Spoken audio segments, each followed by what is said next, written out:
Namaste. Today we are going to study the epistemology of cognition.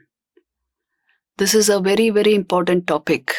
Epistemology means how do we know? How exactly does perception take place? And cognition, of course, cognition includes perception. Cognition means knowing through cognitive tools like attention, perception, thought, all of these. So, how exactly do we know an object? This we will study. This is very important in order to understand, to uncover some of the basic facts about attention, mindfulness, awareness, and also to understand self-knowledge. Why self-knowledge cannot be had through vrittis and what is required to attain the knowledge of the self. So we will go deeply into the epistemology of cognition because although it appears to be an instantaneous process, you see something and at once you know the thing. It's not that easy actually. It is quite a long drawn out process with a lot of mediation and many factors involved. So we will study it in depth as it is seen in science, in yoga and in Vedanta. So the fundamental facts about some of our basic faculties will be uncovered as a result. Before I start, I want you to understand that in modern neuroscience, there has been a lot of research going on attention. What exactly is attention? And conscious perception. So attention has very clear-cut definition in Vedanta. The understanding of attention in Vedanta is it is the psychological aspect of your metaphysical being. Attention is nothing but actually it is a beam of your awareness reflected in your mind which is directed by your will. So when it is fixed on anything, it unravels knowledge about that thing. It is through the power of attention that you know. Now in neuroscience, this attention and conscious perception are seen as two completely independent neurophysiological processes. They have completely independent, different networks. And perception, attention is possible without conscious perception. I repeat, attention is possible without conscious perception, but conscious perception is not possible without attention. This is the single dissociation view of modern neurophysiology. It is very important because you can actually feel the reality of this. Check and see in your own system. You can be very, very attentive without conscious perception. But you cannot have conscious perceptions without attentiveness. So this hints to an enormous fact that your awareness, whose function is attention, is actually independent of everything. It exists by itself. This is what Vedanta is trying to tell us. That actually speaking, the Atman is independent of the mind. Mind requires consciousness to function as a conscious mind. It borrows consciousness. Consciousness gets reflected in the mind as awareness, and then you start functioning as a conscious entity. But the seat of your perception, your true being is always independent of mind. It is the Atman, it is the soul, the self. And the mind and body are instruments in its hands and completely apart from it.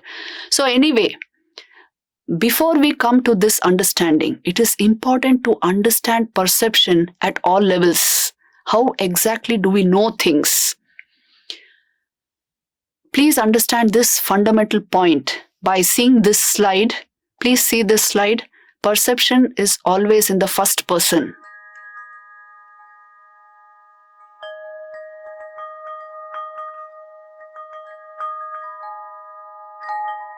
Isn't this very clear that our perceptive process is only occurring in our awareness and not apart from our awareness? Only a self-aware entity can have perception. A non-living entity cannot have perceptions. See, your video camera or your laptop or mobile phone, that also tracks images, isn't it? It has memory. It has more memory than you perhaps. But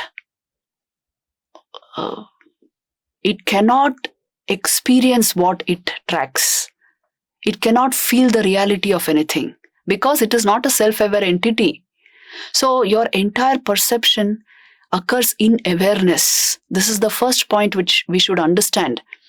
Now, how does science view perception? You have studied it in your school textbooks. Even in physics, you have this entire process described. So please watch this slide, how exactly recognition or perception takes place in science.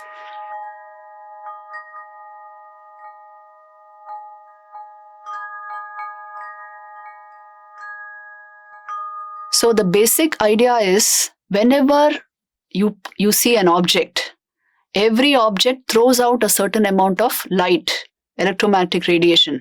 That is actually the rejected light that it is throwing out. It is not the light it has absorbed. The actual color of the object is the light it has absorbed, but you will never get to see that. But the light it rejects, that enters your eye. There's an inverted image on the retina, and this electromagnetic radiation, it is nothing but electromagnetic radiation. It is light that is carried to the visual cortex in your brain and through the thalamus, which acts like a filter. And there in the visual cortex, somehow you get a complete three-dimensional picture in real time and space, and you experience the object in all its depth, in its magnitude, in all its beauty. Isn't it?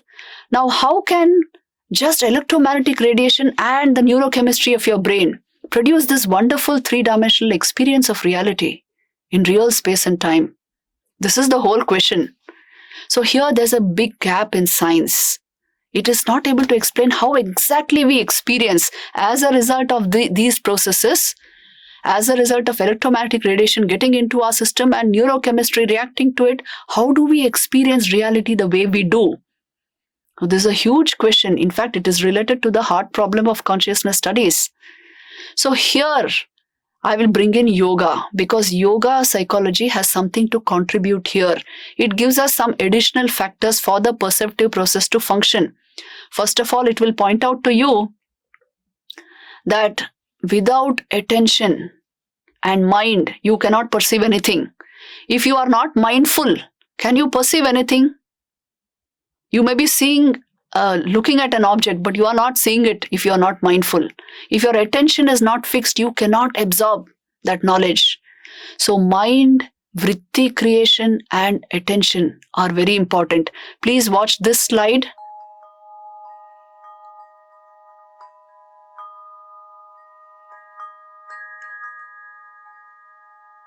So this is yoga on the perception process. Whenever you perceive an object and you take that object into your mind, into your brain, through the eye, the primary process that occurs is mentally in your mind, you are creating a vritti of the object. So this is the vritti jnana of yoga psychology. All knowledge is only possible through vrittis. You are creating a vritti, your mind modifies according to the object, and that modification is illumined by awareness. The awareness that is reflected in the mind by pure consciousness that is standing behind the mind, by the Atman, and thus this illuminated vritti reveals knowledge about the object. This is the understanding in yoga. So what are the differences? First of all, they are telling you that you must be mindful to be able to perceive the object. Attention must be in place. Vritti creation must occur, and the vritti must be illuminated by consciousness. Then only you get knowledge of the object. So this is yoga on perception. These are the factors involved. Now Vedanta, please remember, yoga always told you that knowledge is only possible through vrittis. Vritti jnana is called khyati. Ekameva darshanam, khyatireva darshanam, which means there is only one way of knowing, and that is through vrittis. Now Vedanta adds something more to this. It will point out to something very obvious actually. It will tell you, and please first watch this slide.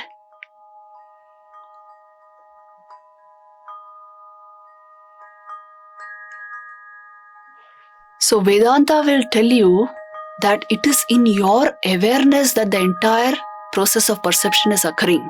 Please see this. It is in your awareness that there is the subject and the object. They are illuminated by awareness. So it is in pure consciousness that the entire process occurs, but this escapes our notice actually. We are so concerned with the functioning of our eye and with the electromagnetic radiation coming in, the neurological process occurring as a result, that we don't notice this, that it is in awareness that perception takes place.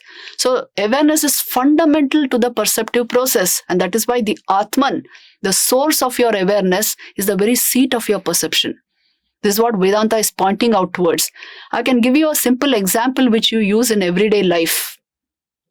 See, when you take a selfie and you are admiring your selfie, now tell me, who's admiring what?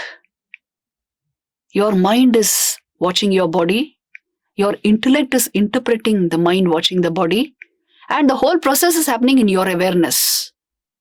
So this is what they are telling us. Every object of perception is perceived in awareness. So you cannot discount this awareness. Vedanta tells us this only. Subject and object shine in pure awareness. So all of your perception is only the product of your awareness. That is why, actually speaking, there is no object as such. Everything is verily sparks in your awareness, both subject and object. So this is the contribution which Vedanta makes to the epistemology of cognition. Now, it is important for us to understand through all this, what are we trying to say? That cognition actually proceeds from the physical to the physiological, to the neurological, to the psychological and the metaphysical dimensions of your own being. Please watch this slide. You can see clearly there, it is from the eye that the information has gone to the brain. From the brain it goes to your mind, where attention is situated. So it is through your attention that you understand this entire process. And finally, it is happening in your awareness. So actually, if you see the epistemology of cognition, it proceeds through all these different dimensions, from the physical to the physiological, neurological, psychological, and metaphysical or existential aspects or dimensions of your being. This is how you cognize, you know. And you cannot discount any single dimension, actually speaking. So it is a process which is not very simple, quite complicated, and involves all aspects of your being, all levels of reality. Please see. So our simple experience of the world is happening like this. How we perceive objects, how we see things, how we interpret things, how we think, because that is nothing but internal perception. So all of this is happening through this kind of a process. And that is why every system of thought has something to contribute. It is all a science. We take this as the science of consciousness. Let me also point out to one thing here. You can augment perceptions, just like how external perception, the simple glasses that you wear are augmenting your external perception, isn't it? They help you see better. So also all the gadgets which you have invented, your telescopes and microscopes and everything that you have invented, they are all meant to augment the perception of your senses, the perceiving capacity of your senses. And that is how you gain knowledge. But there are means to augment internal perception also, especially when it comes to self-knowledge, knowing ourselves to our very depths. Then you require a totally different instrument for perception, because it is not vritti jnana. You cannot know the self through a vritti. The self is that which illumines the vritti so as to enable you to know an object. How will you know the self through a vritti? So what do you require? You require perfect clarity of mind that will itself reflect what is behind the mind. So this perfect clarity of mind, or what is called decluttered mind, pure mind, there are different names to it. This helps you augment internal perception. That is why yoga, that is why Vedanta. So by the process of stilling as a preliminary and by inquiry into the nature of the seat of perception, you can enter into self-knowledge. And that is why vrittis merely cannot produce self-knowledge. Other than there are certain very specific vrittis, what are called Shabda Aparoksh.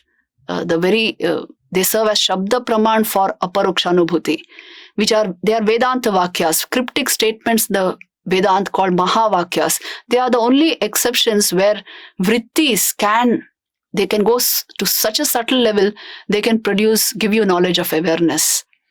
So the point is this: the inward turned mind, which is utterly clear, can take you into pure being and becoming, aparokshanubhuti.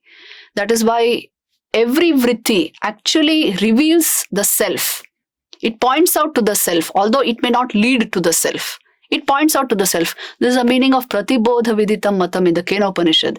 Every vritti is illuminated only by consciousness. That is how you are knowing the object. But vrittis can be used only to know external objects. When it comes to epistemology for knowing the self, then you have to turn the entire equipment inward and bring your mind to perfect clarity so that it can reflect the presence of the self. So this is the epistemology of cognition as a whole, whether external cognition or internal. In order to succeed in this epistemology, you must have each factor very clear. That is why I have dwelt more on this entire aspect. I hope it will be helpful to both students of yoga psychology and to sadhaks aiming at self-knowledge alike. Thank you very much.